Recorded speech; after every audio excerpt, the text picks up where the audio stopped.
In the 26th chapter of 1 Samuel, the final words of Saul to David is, "May you be blessed, my son David. You shall both do great things and still prevail." Two things become quite apparent as we start reading the 27th chapter of 1 Samuel. First, David didn't believe Saul, and probably for good reason. And secondly, unfortunately, David did not believe the Lord's ability to do both great things and also still prevail. Again, the first point in light of this is Saul's character was, well, the assumption was correct. The second was way off base.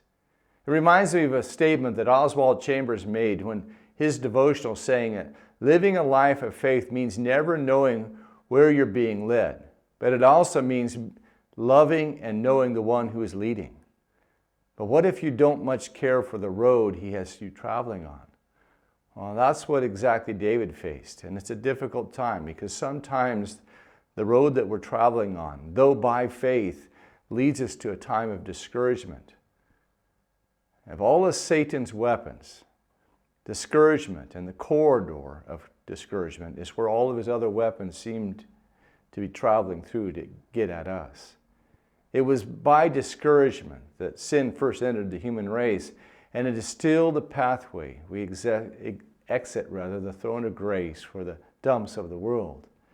It is here also we see in this section of 1 Samuel that our hero David, the man after God's own heart, left the presence of God for the world, all because he succumbed to discouragement. Think of this, dear saint. The man of courage, who in the chapter just previously had crept into Saul's camp of 3,000 commandos that had circled Saul, has now been reduced in only a few days or perhaps a few hours into complete discouragement. One of the things I realized looking at this passage is that most of the time when discouraged, what I need help with is how to get off the road and not how to avoid it, because I'm already on it, you see. It is here that a little bit of good old-fashioned Bible detective work will come in quite helpful. You see, based upon chapter 25, verse 1 and chapter 28, verse 3, we know that Samuel has already died.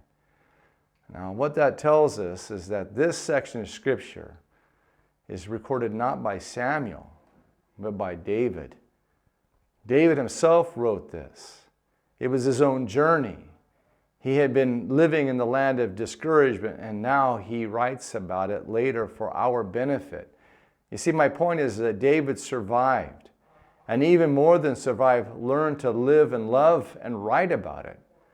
You see, that's very valuable for me. I find that when I'm in the place of discouragement, I'm prone to believe two lies, and this statement I just made changes them. It gets me off the pathway of discouragement. The first lie is that I'll always be in this place. Clearly, David wasn't always in that place. And the second lie is that there is nothing of value of myself in this place. And clearly there was, as David writes about it. Those two places are cleared up. And that means that we can be encouraged even in a time of discouragement. Now, listen up, saints. You and I can pull out of the dive of discouragement anytime we hand the control of our lives back over to the Lord.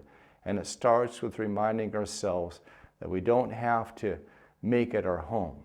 There's something we can learn about the time we have spent here. Hey, I hope that encourages you if you're discouraged. This has been Pastor Dale. Blessings.